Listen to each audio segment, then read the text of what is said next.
보겠습니다. 9장이요.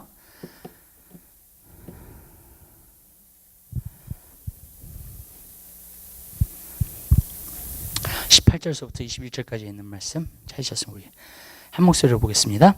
이러므로 첫 언약도 피 없이 세운 것이 아니니 모세가 율법대로 모든 계명을 온 백성에게 말한 후에 송아지와 염소의 피와 및 물과 붉은 양털과 우슬초를 취하여 그 책과 옷 백성에게 뿌려 이르되 이는 하나님이 너희에게 명하신 언약의 피라 하고 또 이와 같이 피로써 장막과 섬기는 일에 쓰는 모든 그릇에 뿌렸느니라. 아멘. 우리 거기까지 보도록 하겠습니다.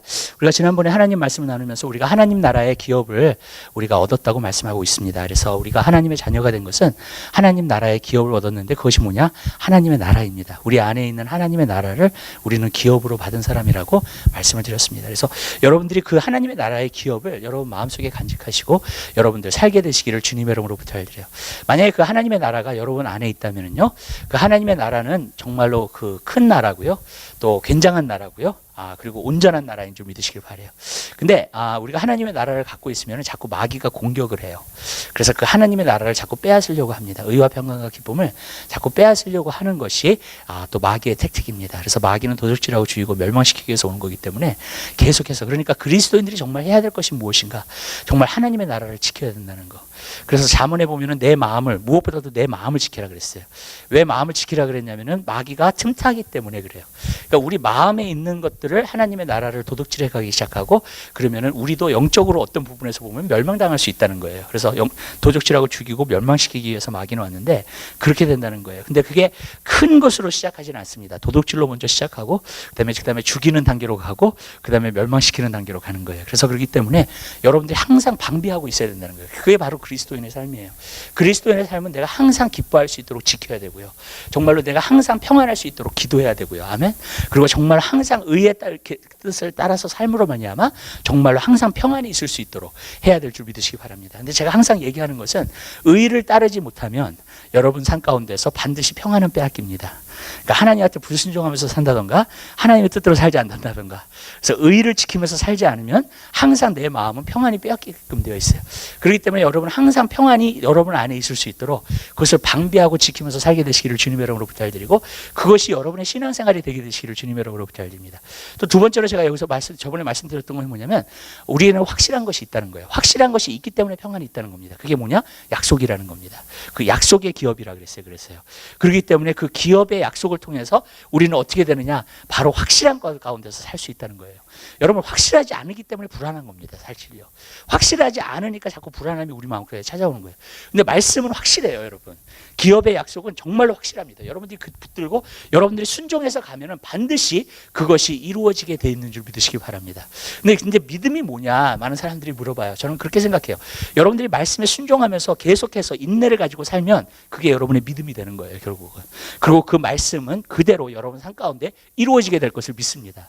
그러니까 인내가 믿음이에요, 여러분. 또 그러니까 우리가 뭐냐? 하나님 말씀이 있죠. 하나님 말씀을 갖다가 지키고 그것을 확실하게 붙들고 순종하고요.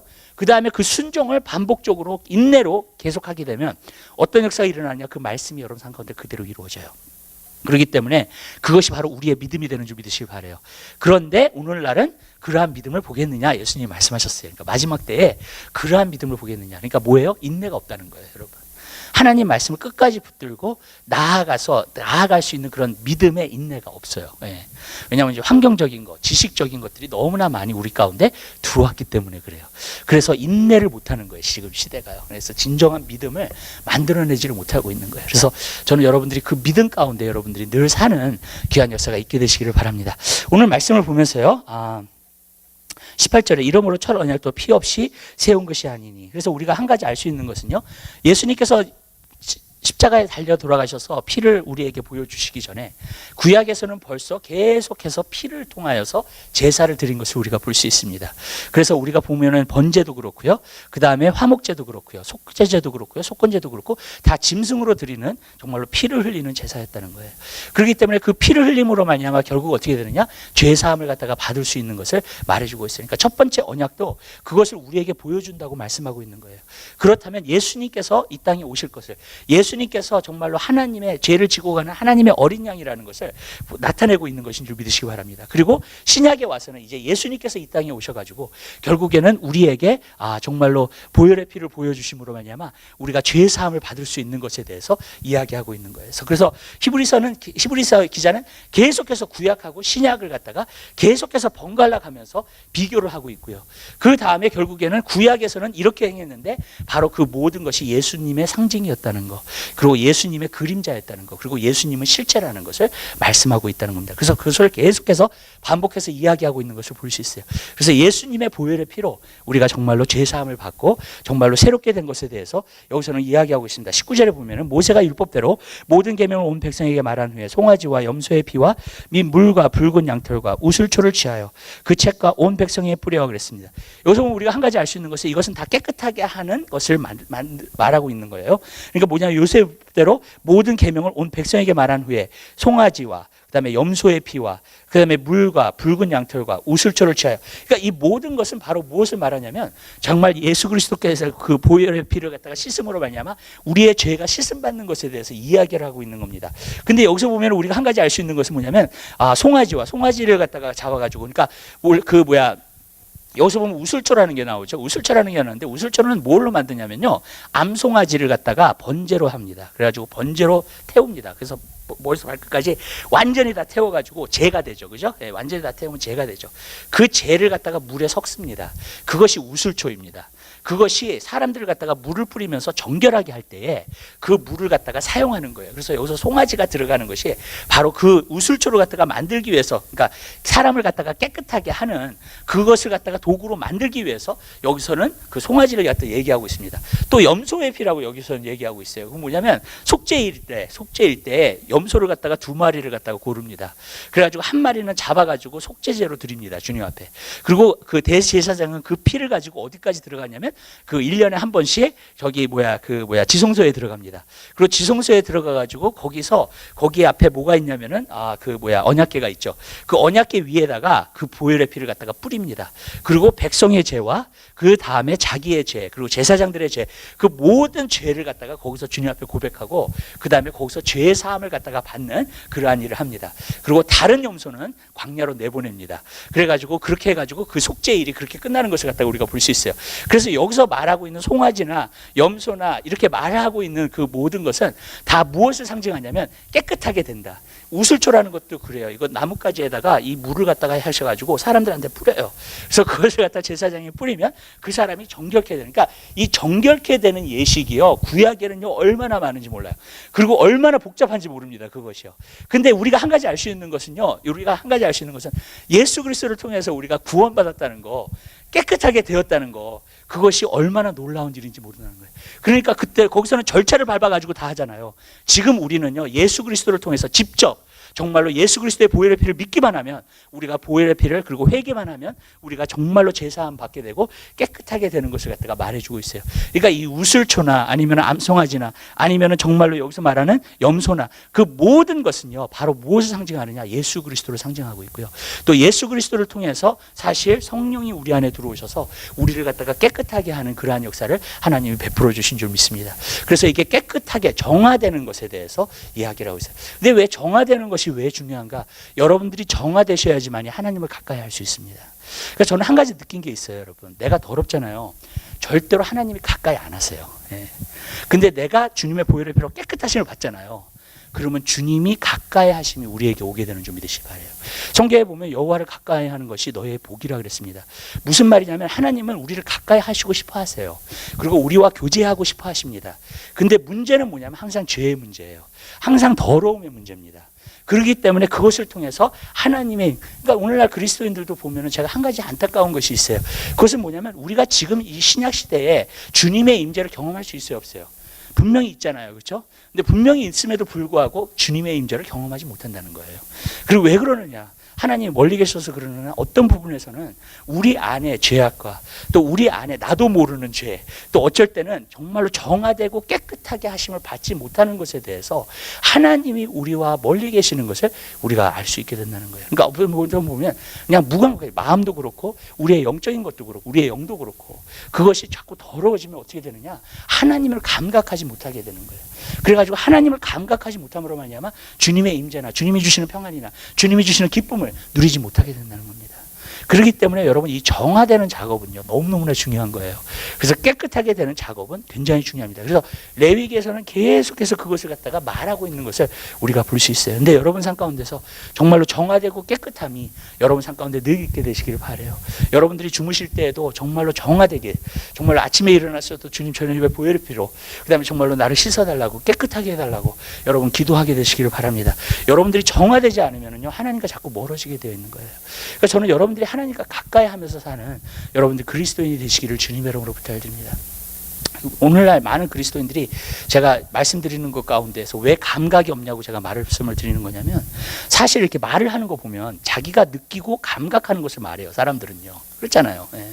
근데 사람들의, 성도들의 모든 대화를 보면은 교회 얘기를 하든지 목회자 얘기를 하든지 어느 집사 얘기를 하든지 장로 얘기를 하든지 그런 거예요. 무슨 뜻인지 아시죠, 여러분? 그런 것들만 감각하고 있다는 거예요. 그러니까 그런 것들만 어떤 부분에서 느끼고 있다는 거예요, 여러분. 근데 정말 예수님 얘기를 하고요, 예수님이 이런 말씀을 하죠. 예수님께서 나의 삶 가운데 이렇게 그렇게 얘기하는 사람 거의 많이 없어요, 여러분. 쉐어를 할 때도 보면은요, 제가 그런 것을 보면서 알아요. 아, 느끼지 못하고 있고, 느끼지 못하고 있으니까 말하지 않는 것뿐이에요, 여러분. 그러나 내가 느끼고 있다면, 그분의 진짜 말씀을 듣고 있다면, 그리고 정말로 그분이 나와 함께 동행하고 있다면, 그리고 그 주님의 임재를 내가 감각하고 있다면 그 사람의 말 속에서는 항상 그러한 말들이 나오게 되겠죠, 여러분. 그리고 예수 그리스도의 편지가 되고 그것이 증거가 되겠죠. 아멘. 근데 어쩔 때는 그러한 말들을 많은 그리스도인들이 너무나 안 한다는 거예요. 제가 볼 때는요. 대화를 하면은 뭐 비즈니스 얘기나 뭐 이런 얘기, 남자들하고는 뭐 스포츠 얘기, 뭐 차에 그런 얘기, 예. 그 다음에 아니 그런 얘기를 하지 말라는 얘기는 절대로 아니에요. 그러나 내가 예수님의 임재를 갖다가 감각하고 있다면 저는 분명히 그런 얘기들이 나올 거라고 생각해요. 아멘? 그거 뭐냐면은요, 이 정결함이 없어지는 거, 이 거룩함이 없어지는 거. 그리고 하나님은 거룩하시기 때문에 거룩한 자만 가까이 하시는데, 여러분, 내가 거룩해지지 않으면 절대로 그것이 이루어질 수 없다는 것을 말해주고 있다는 거예요.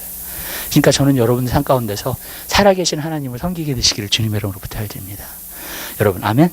예, 여러분들 머리 안에 있는 하나님이 아니라 진짜 살아계신 하나님을 여러분들이 섬기게 되시기를 바라요. 근데 그것은 무엇이냐면 내가 정결할 때에 온다는 거예요. 제가 한 가지 느낀 게 순결하고 퓨어하고 정말로 그것이 왜 중요한가, 지금 시대에도. 왜냐하면 그것을 통해서만이 주의 음성을 들을 수 있기 때문에 그래요. 그것을 통해서만이 주님이 가까이 하시기 때문에 그래요.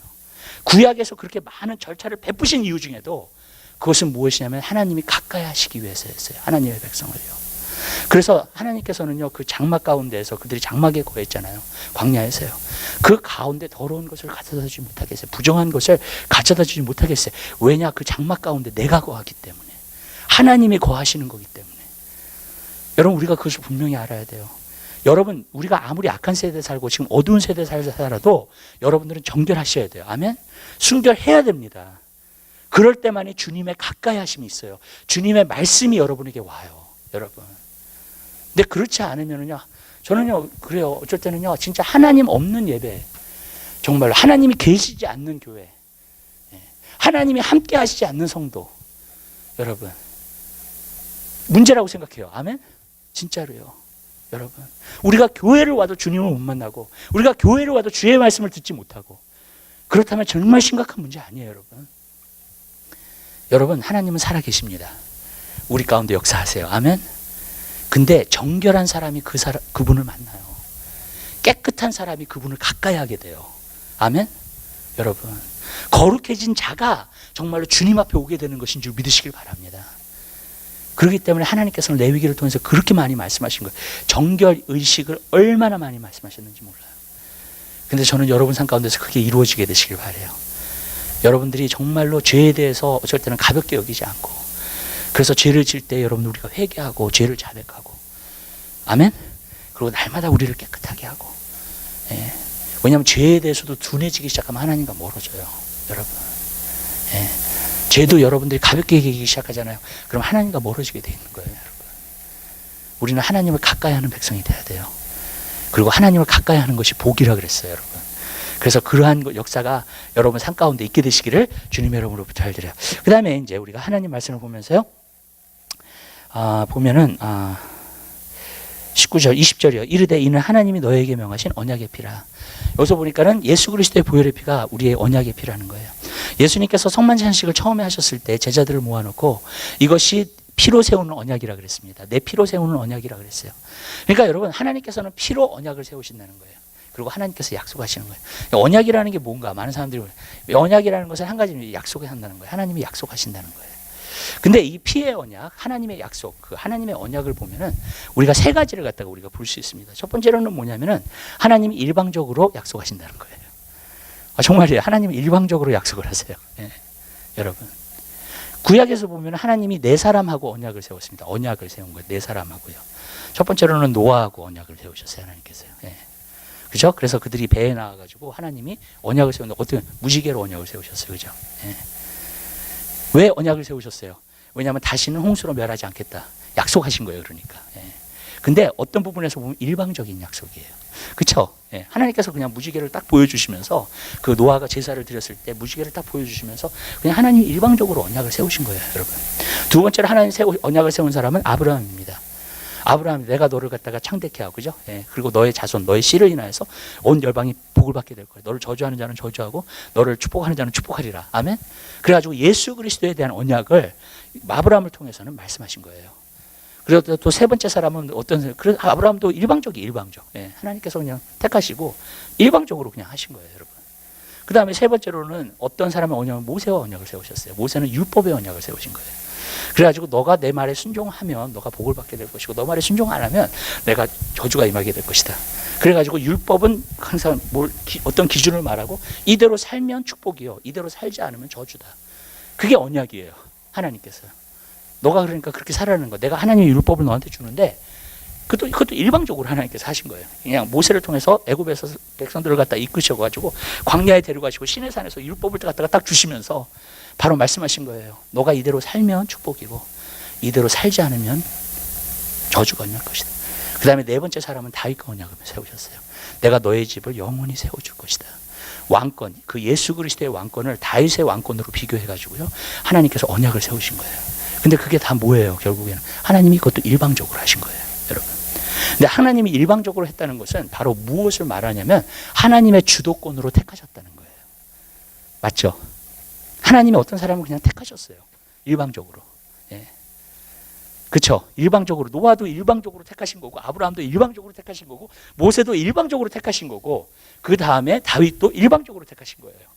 하나님은 하나님의 언약을 갖다가 어떤 사람이랑 세우기 위해서 하나님의 사람들을 일방적으로 택하세요. 그냥. 그리고 정말로 하나님의 선택, 하나님의 주권을 나타내시고 보여주시는 것을 우리가 볼 수 있습니다.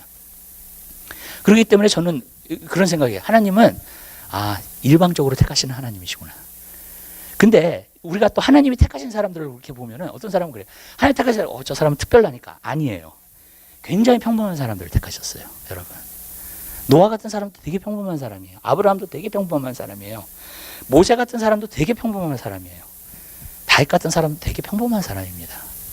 어떤 비상한 그게 있어가지고 하나님이 절대로 택하시는 게 아니에요, 여러분.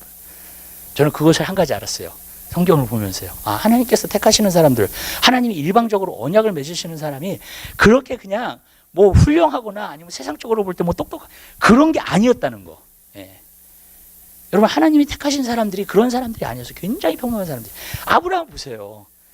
자기 아내가 아름답다 그래가지고 자기 누이라고 속이잖아요. 그리고 거짓말 하잖아요. 그죠? 노아는 어때요? 방주에서 나와가지고 이제 포도원 농사를 지니까 포도원 농사 갑자기 지니까 그냥 심심하고 아무것도 없잖아요. 왜냐하면 다 망했으니까. 예. 그러니까 결국 어떻게 해요? 그냥 거기서 술 마셔가지고 술 취해가지고 벌거벗고 들어놓 있고. 예. 그 다음에 나중에 그 함이 들어와가지고 이제 형들한테 고자질하니까 그 사람 저주만 하고 그렇잖아요, 여러분. 모세를 보세요. 얼마나 평범한 사람이에요, 여러분. 애굽의 왕자로 있었지만 하나님이 완전히 평범한 사람, 양치기 있는 사람으로 40년을 만드셨어요. 여러분, 너무너무나 평범한 사람들이에요. 여러분, 다윗 같은 사람도 너무나 평범한 사람들이에요. 하나님이 일방적으로 하시기는 하시는데 그러면 누구랑 언약을 많이 맺으시는가? 누구를 선택하시는가를 갖다가 보면은 저는 한 가지를 발견해요. 그게 뭐냐면 겸손이에요. 내가 약하다는 것을 아는 사람들이에요. 여러분, 예수님 앞에 오는 사람들도 다 그런 사람들이에요. 자기가 부족하고 연약한 것을 아는 사람들이 예수님 앞에 오는 거예요. 고린도서 1장에 보세요. 너의 택하심을 보라 그랬어요. 유명한 자가 많지 않고 배운 자가 많지 않고 교육을 많이 받은 자가 많지 않고 연약하고 부족한 사람을 하나님께서 택하신다는 거예요. 아멘? 근데 그것이 자기가 연약하고 부족하다는 것을 아는 사람을 택하세요. 아멘. 여러분, 그게 겸손이에요. 여러분, 왜? 그 사람들이 주님 앞에 와요. 그 사람들이 주님을 의지해요. 그 사람들이 전적으로 주님께 기대며 주님의 일을 감당하고서 하나님의 능력과 하나님의 사랑을 그 사람들을 통해서 나타나기를 즐거워하시는 줄 믿으시기 바랍니다. 아멘? 여러분, 하나님이 똑똑한 사람 택해보세요. 하나님이 잘 나가는 사람 택해보세요. 왜 그러느냐? 저 사람 잘났기 때문에 원래. 여러분, 그래서 하나님은 그런 사람을 택하지 않으세요. 그것은 뭐냐면 그 사람이 학식이 있든지 학식이 없든지 부자든지 가난하든지 상관없어요. 무엇이냐면 자기가 부족하다는 걸 아는 사람이에요. 여러분, 그리고 그 사람이 내가 죄인이라는 것을 아는 사람이 주님 앞에 오는 거예요. 성경에 보면 뭐라 했어요? 가난한 자에게 복음을 전한다 그랬잖아요. 여러분, 겸손한 사람을 하나님께서 택하시는 거예요. 항상. 사울을 보세요. 사무엘이 나중에 사울을 갖다 야단칠 때 불순종을 2번 하고 나서요, 사울에게 뭐라고 말했냐면 너가 너의 눈에 보기에 스스로 작게 보였을 때에 하나님이 너를 왕으로 택하시지 않았냐는 거예요. 아멘? 하나님이 분명히 일방적으로는 택하시는데 일방적으로 택하실 때에 하나님이 첫 번째 보는 게 있다면 무엇인가? 겸손이라는 거예요. 피의 언약도 여러분, 누가 피의 언약에 하나님과 그 언약을 맺게 되는가? 내가 죄인이라고 하는 사람들이에요. 아멘? 그리고 주님의 보혈의 피가 내 죄를 사했다고 하는 거예요. 아멘? 그 사람이에요. 여러분, 저는 그래서 그리스도인들은 겸손한 사람이라고 믿어요. 근데 그건 사람 앞에서 뭐 겸손할 그것을 떠나서요, 하나님 앞에서 겸손한 사람이라는 걸 믿어요. 아멘. 예. 하나님, 나는 하나님 없이는 못 살아요. 예. 나는 내 부족한 것과 연약한 것을 알기 때문에 나는 반드시 하나님의 도우심이 필요해요. 아멘. 예. 그 사람이요. 그 사람을 하나님이 택하세요.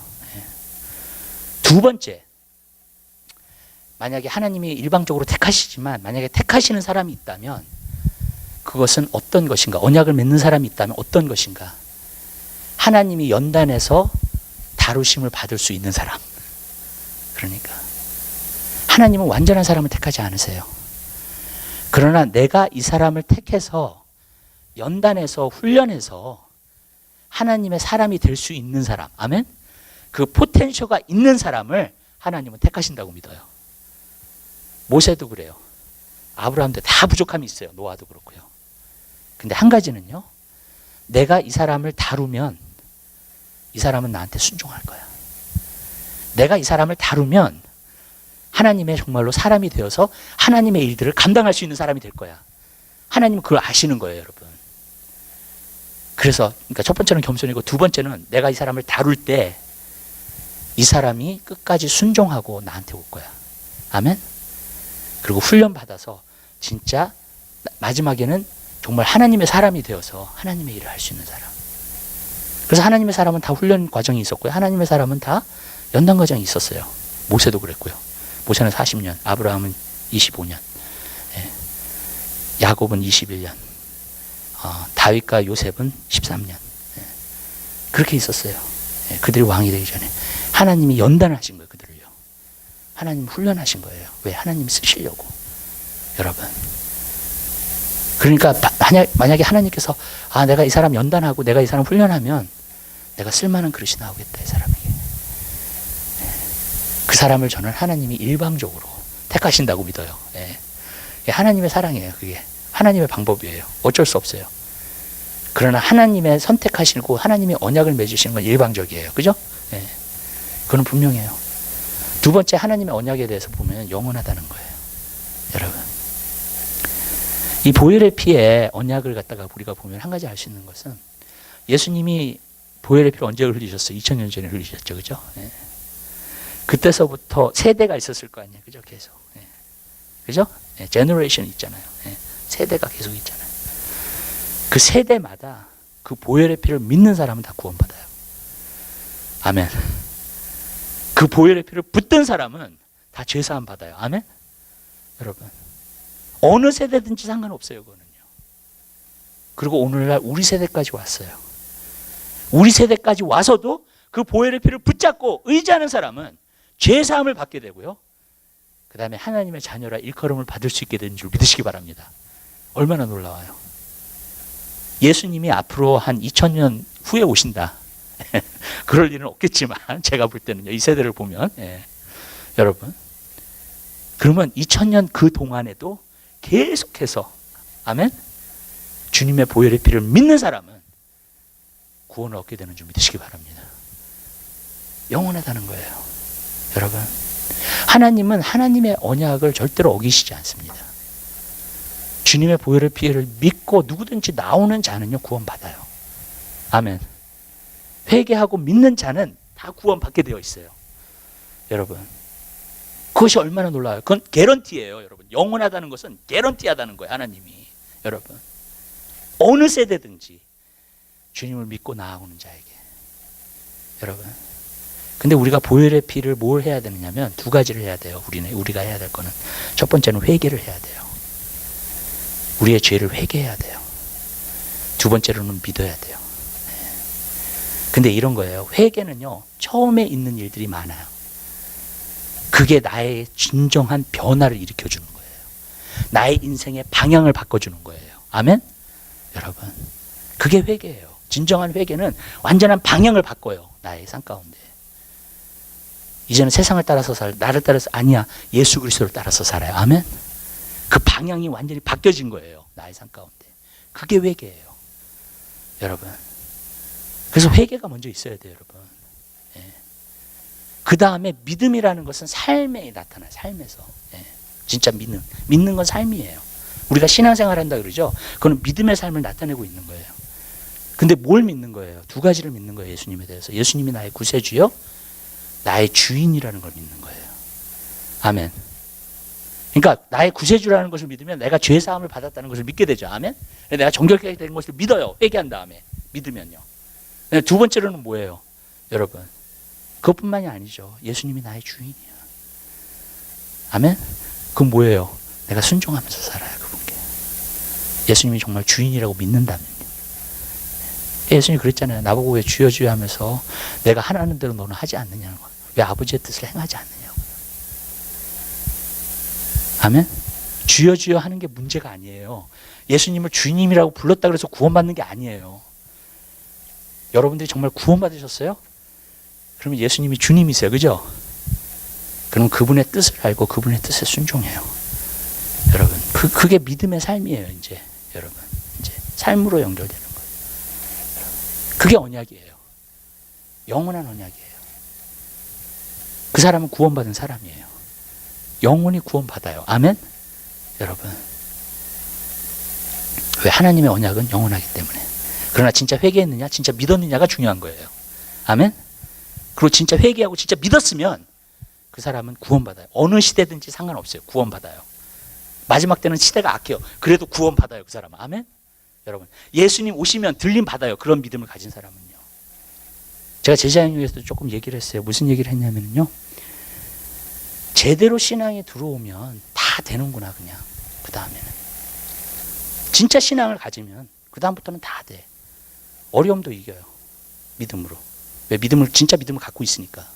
아멘? 근데 제대로 신앙이 안 되고, 만약에 내가 그냥 교회만 다닌다, 아니면 종교적인 신앙생활을 한다, 아니면 그냥 인본주의적인 신앙생활을 한다, 그렇게 되잖아요. 그러면 문제도 첫 번째로 이기지도 못하고, 예, 계속 자라지도 않고요. 여러분, 성장하지도 않고요. 내가 교회를 20년 다녀도 30년 다녀도 변화되지 않고요. 여러분, 왜? 처음부터 제대로 된 게 아니기 때문에 이게요. 여러분, 처음부터 제대로 되기 시작하잖아요. 그러면 그 사람은 계속해서 자라요. 그것이 계속해서 성장하고요. 또 믿음의 생활도 계속해서 컨시스턴하게 해요. 완전하다는 게 아니에요. 넘어질 수도 있어요. 힘들 수도 있어요. 그죠? 그렇지만 이기고 나가요. 본인 믿음이 진짜니까. 여러분. 근데 본인 믿음이 가짜잖아요, 이게. 그리고 그냥 교회만 다니는 거잖아요. 그러면은요, 이제 부딪히는 일들이 너무 많아요. 하나님 말씀에도 부딪히고, 뭐에도 부딪히고, 어떤 사람하고도 부딪히고, 성도들하고도 부딪히고, 부딪히지 않지. 일할 때도 부딪히고, 진짜예요, 여러분. 다 부딪혀. 여러분. 이게 왜 그런지 아세요? 제대로 신앙생활에 들어가지 않았기 때문에 그래요, 그게요. 우리는 회개하고 믿고, 물과 성령으로 거듭나야 돼요. 아멘? 여러분. 그게 제대로 되면, 그 다음도 제대로 돼요. 여러분. 근데 그게 제대로 안 되면, 그 다음도 제대로 안 되는 거예요. 이것이요. 그렇기 때문에 우리의 신앙이라는 것은 진짜가 돼야 된다는 거예요. 진짜 회개하고 믿음을 진짜 갖고 우리가 신앙생활 하면서 나아가게 될 때 그 모든 것이 컨시스턴하게 그렇게 성장하게 될 줄 믿으시기 바랍니다. 여러분 똑같잖아요. 우리가 애를 낳잖아요. 건강한 애를 낳았어요. 여러분. 물과 성령으로 태어나서 뭐 신령한 젖을 사모하게 되고요. 그죠? 예. 잘 먹고요. 예. 잘 뛰고요. 계속 성장하잖아요. 그냥. 여러분. 아멘? 여러분. 그렇잖아요. 여러분. 그게 제대로 되면 제대로 되는 거예요. 그게. 여러분. 근데 그게 맨 처음부터 제대로 안 됐어. 그럼 이제 그다음부터가 이제 계속 문제가 되는 거예요. 그냥 모든 게 다. 여러분. 그게 제대로 돼야 된다는 거예요. 그래서 우리 삶 가운데서 여러분 하나님이 주신 언약은 영원해요. 여러분 그 언약을 여러분들이 붙잡고 나아가게 되시기를 바랍니다. 세 번째로는 하나님이 주시는 언약은요. 은혜로 와요. 우리에게. 일방적으로도 오지만 은혜로 옵니다. 왜 은혜로 와야 되냐면 만약에 하나님이 조건을 걸기 시작하면 그 언약을 받을 사람이 많이 없기 때문에 그래요. 아니 한 사람도 없을 수도 있어요. 여러분. 왜냐하면 모든 사람이 다 연약하기 때문에 그래요. 그래서 하나님이 주신 언약은 은혜로 와요. 모든 사람이 다 받을 수 있는 것으로 오픈돼서 오게 되는 줄 믿으시기 바랍니다. 그래서 이제 누구든지 그것을 내가 받고자 하고 내가 붙들고자 하고 그 언약을 주님과 함께 맺기로 하고 그렇게 되면은요. 여러분 그러한 역사를 우리가 볼 수 있게 될 줄 믿으시길 바라요. 그러니까 신앙생활이라는 건 하나님과 언약을 맺는 거예요. 결국은요. 세 가지 언약을 하나님 일방적으로 언약을 맺으시는 거고요. 여러분. 두 번째로는 영원한 언약을 맺으시는 거고요. 여러분에게. 세 번째로는 하나님이 은혜로 맺으셨어요. 그거를요. 그래서 그 은혜를 받게끔 해주시는 거예요. 우리에게. 그 은혜를 받는 사람은 언약이 맺어지는 거예요. 그 은혜를 못 받는 사람은 언약이 맺어지지 않는 거예요. 하나님이랑요. 여러분. 근데 하나님의 언약은 그렇게 와야 돼요. 그렇지 않으면 아무도 받을 사람이 없어요. 여러분 진짜로요. 은혜로 오지 않는다면 그것이요. 그죠? 하나님 어떤 조건을 걸어가지고 너 이렇게 살아야 돼? 이렇게 해야 돼? 그러면서 그 언약을 받게 된다면 누가 받냐고요 도대체 그 언약을요. 예. 여러분. 왜냐하면 사람은 완전하지 않은데. 그러니까 하나님이 주시는 언약은 은혜예요. 여러분. 항상 그 은혜를 받을 수 있는 사람들이 되게 되시길 바랍니다. 왜냐하면 내 마음이 연하고 내 마음이 부드럽고 내 마음이 항상 겸손하고 아멘. 그래서 진짜 하나님께서 우리에게 주신 은혜를 받을 수 있어야 돼요. 우리가요. 그 다음에 또 한 구절 우리가 한 구절만 더 보겠습니다. 예. 20절이요.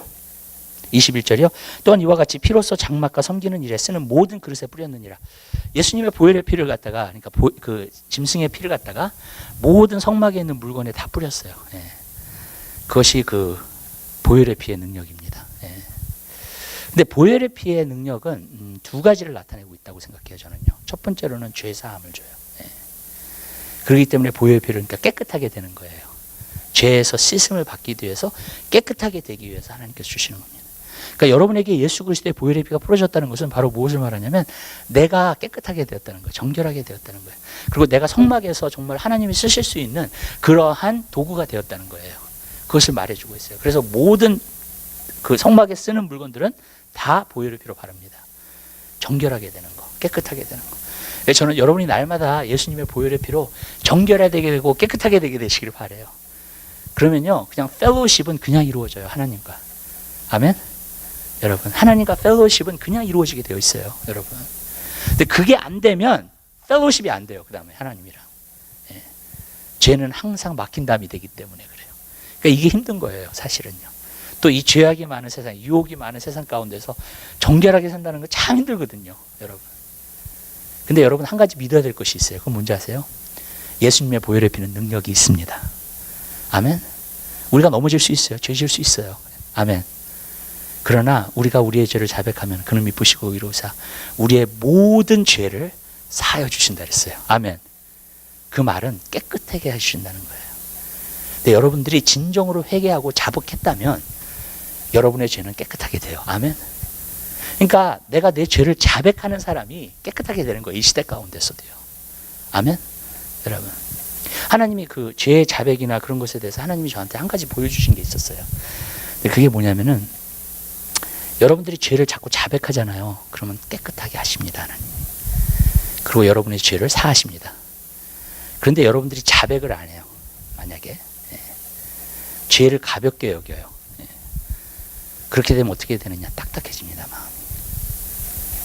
여러분, 바리새인이 되는 이유가 있어요. 사람이 종교적인 사람이 되는 이유가 있습니다. 그게 왠지 아세요? 죄는 쌓여져 가는데 회개를 안 하는 거예요. 죄를 자백하지 않는 거예요. 그러면 성전에 와도요, 하나님과는 멀어져 있어요. 죄가 막혀져 있기 때문에. 그리고 자기는요, 완전히 독립적으로 그냥 행동하고 말하는 거예요. 바리새인들의 말을 들어보면 그럴듯해요, 다 말들이. 왜냐, 어느 부분에서 다 지식을 갖고 있기 때문에. 그러나 하나님과 친근히 행하는 건 아니에요. 저는 그것이 문제라고 생각해요. 죄가 들어오면 하나님과 나 사이를 가로막아요. 여러분들이 반드시 예수님의 보혈의 피의 능력으로 그 능력을 믿는다면 회개하고 그것을 반드시 없애야 됩니다. 아멘? 그래서 하나님과 교제가 다시 이루어질 수 있도록 해야 될 줄 믿으시길 바라요. 근데 그게 쌓이기 시작하잖아요, 죄가 계속. 그리고 회개를 안 하잖아요. 그러면 이제 바리새인이 되는 거예요, 여러분. 바리새인이 그냥 되는 게 아니에요. 바리새인들은 다 종교인들이었어요. 여러분, 종교 생활을 하는 사람들이에요. 그러나 그들은 돌이킬 줄 모르고 회개할 줄 몰라요. 그죠? 그리고 나중에는 질투하니까 그냥 예수님은 십자가에 못 박은 거고요. 결국에는 예수님은 종교인 손에 죽으셨어요. 죄인의 손에 죽지 않으셨어요. 여러분, 그게 무서운 거예요, 여러분. 근데 오늘날요, 이 시대가 너무나 죄에 무뎌져 가지고, 여러분, 하나님과 나 사이에 가로막힌 게 너무나 많음에도 불구하고 회개할 줄 모르고, 그 가로막는 것을 어떻게 무너뜨릴 줄 모르고, 그리고 그냥 신앙생활을 하는 거잖아요. 거기에 심각한 문제가 있는 거예요. 여러분, 전 여러분들이 그것이 내려지게 되시길 바랍니다. 정말로. 여러분 삶 가운데 반드시 무너져 내려야 돼요. 여러분. 그러면요, 주님과의 교제, 주님을 가까이 나가는 것, 주님의 임재, 주님, 그걸 다 경험할 수 있어요, 우리는요. 아멘. 여러분, 내가 진짜 힘들어도요, 주님의 임재가 오면서 주님 말씀하세요. 나를 위로하세요. 나에게 힘을 주세요. 아멘. 여러분, 진짜예요. 여러분. 근데 그게 막혀버리잖아요. 그러면 다 막히는 거예요, 이제 하나님하고는. 죄가 막는 거예요, 그러니까 결국은요. 여러분들, 그래서 어떤 것이든지 여러분 양심이라든지 가책이 있다든지 아니면 여러분들이 죄를 진 거 여러분들이 안다든지 그럴 때는 반드시 회개하게 되시길 바라요. 반드시 여러분의 죄를 자백하세요. 그럼 모든 죄에서 우리를 깨끗하게 해주실 줄 믿습니다. 그게 이제 거룩하게 되는 거예요. 근데 두 번째가 있어요, 두 번째가. 그게 뭐냐면, 보혈의 피로 깨끗하게 되는 이유 중에 하나가 뭐냐면, 모든 하나님이 쓰시는 물건들, 성막에 있는 물건들은 거룩해져야 돼요. 그렇기 때문에 보혈의 피로 바르는 거예요. 보혈의 피는 죄만 씻지 않아요. 보혈의 피를 발랐을 때에는 거룩함이 돼요. 아멘. 근데 거룩함이 되면 여러분, 하나님의 임재가 임해요. 근데 하나님의 임재가 거룩함을 통해서 임하게 되면 하나님의 보호하심이 있어요. 우리가 시편 91편에 있는 말씀 여러분 사랑하시죠? 지존자의 은밀한 것에 거하는 자는. 그죠? 새 사냥꾼의 올무에서도 벗어나게 되고요. 그죠? 어떠한 연병이 와도 만 명이 내게 정말로 내 주위에서 넘어진다 할지라도 나는 넘어뜨리지 못한다는 거예요.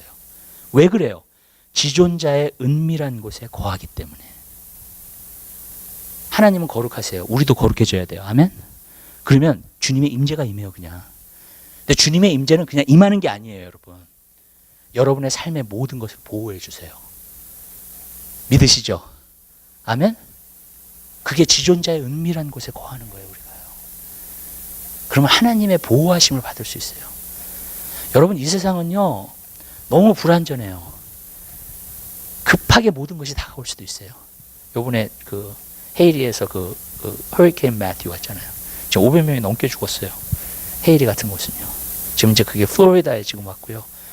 진짜 이 세상은요, 불완전해. 어떤 것이 어떻게 밀어닥칠지 몰라요, 여러분. 진짜예요. 여러분. 그러니까 사람들이 불안해하는 거죠. 지금 앞으로 경제가 어떻게 될지도 몰라요. 그죠? 여러분. 사람들이 그러니까 불안해하는 거예요. 근데 제가 얘기할게요. 주님의 보혈의 피가 발라져 있는 사람은 거룩하게 된 사람이. 아멘. 거룩하게 된 사람은 거룩한 하나님이 같이 하세요, 그 사람에게. 그러면 하나님의 보호하심이 있다는 거예요. 지존자의 은밀한 곳에 거하게 된다는 거예요. 하나님 여러분을 보호하실 거예요. 아멘. 그리고 여러분들이 다치지 않게, 밤에 달이 여러분들을 해치지 못하게. 아멘. 여러분, 낮에 해가 여러분들을 상하지 못하게 하나님께서 여러분을 보호해 주실 줄 믿으시기 바랍니다. 하나님은 광야에서 불기둥과 구름기둥으로 보호하셨어요. 그게 구름이 하나님의 임재였어요. 불도 하나님의 임재예요. 아멘. 왜냐하면 시내산의 하나님의 형상은 소멸하는 불과 같다 그랬어요. 그렇잖아요, 여러분.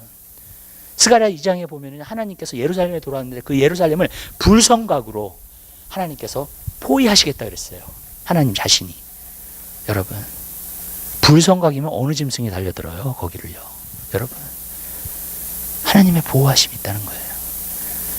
구름기둥과 불기둥은 하나님을 상징하는 거예요. 여러분, 하나님은 구름으로도 나타나시고 하나님은 불로도 나타나세요. 그게 바로 보호하심이에요.